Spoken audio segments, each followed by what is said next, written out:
Well, you see, it started out with just 11 people around a table, and it grew rapidly.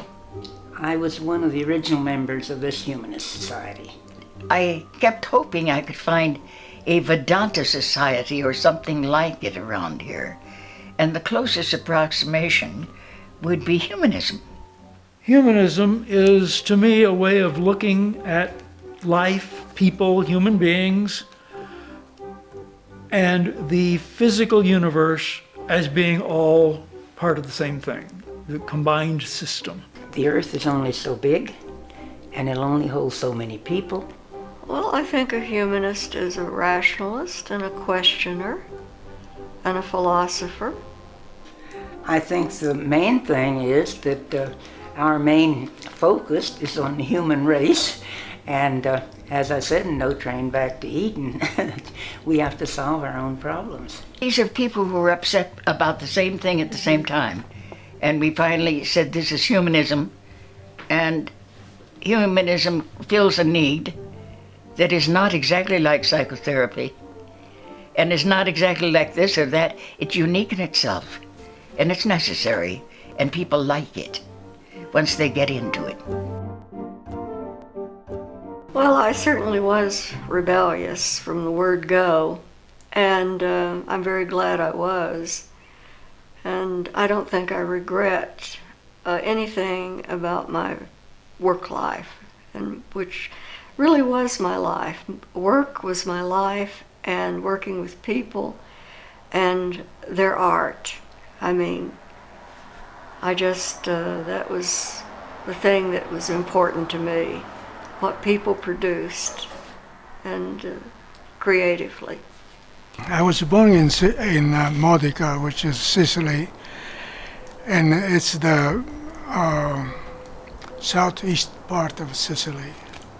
And I was born in a family of artists. I worked part-time on main stage theater and part-time as a teacher. So I was always working and always had an income. You hear about actors starving. I never starved. No matter what you are, if it's, I think it transcends even religion.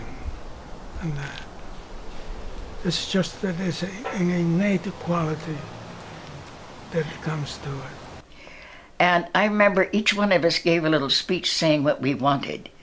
And what I thought was important is that, at least what I think is important, what I think to this day, it's important several times a month, at least, to meet with friends and family for serious discussions about serious matters in which you talk as honestly as you know how.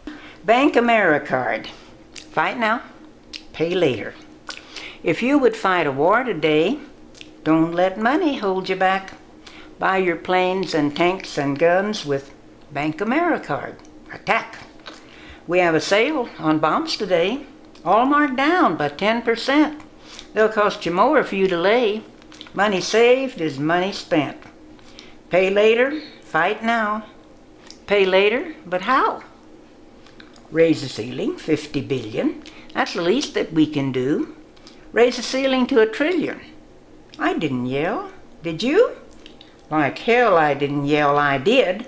I didn't yell, I flipped my lid. I had enough of crying wolf. You raise the ceiling, I'll raise the roof. And I copyrighted that in 1972. But I think, yes, I think that's how art is done. I think some artist sees a mountain and has to paint it. It's like I had to write that poem. Well, there are a lot of people who feel like I do. What I just described to the best of my ability, they have the same conflict. They don't want to destroy anything that is of value to anyone else.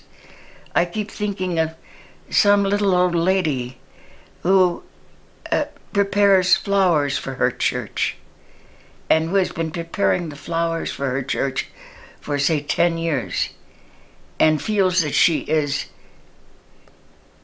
worshiping God that way. And I wouldn't hurt her for the world. And maybe she is, you know. To the best of my ability and knowledge, that is not true, But it's good for her to do the flowers for the church and to be happy in her mind.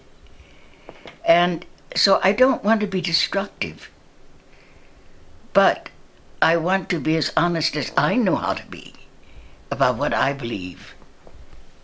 And I want to be gentle about it. People later ask me, what does that mean, humanist? And I said, oh, it's people who are non-religious, you know, who are,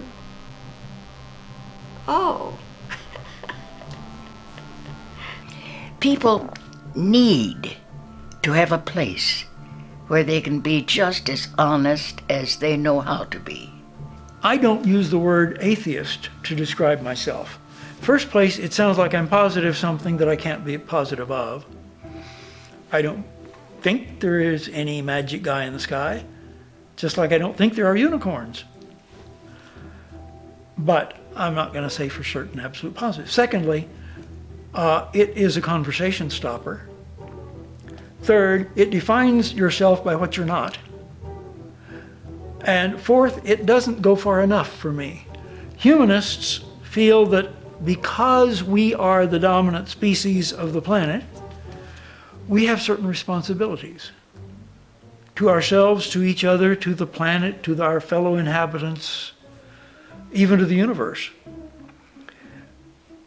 And we need to find out how our behavior affects these things and try to make our behavior consistent with improvement rather than degradation. Are you people still thinking about it? Because I said our problem is, at least in New Mexico, is we're mostly all old people, and we need some young people.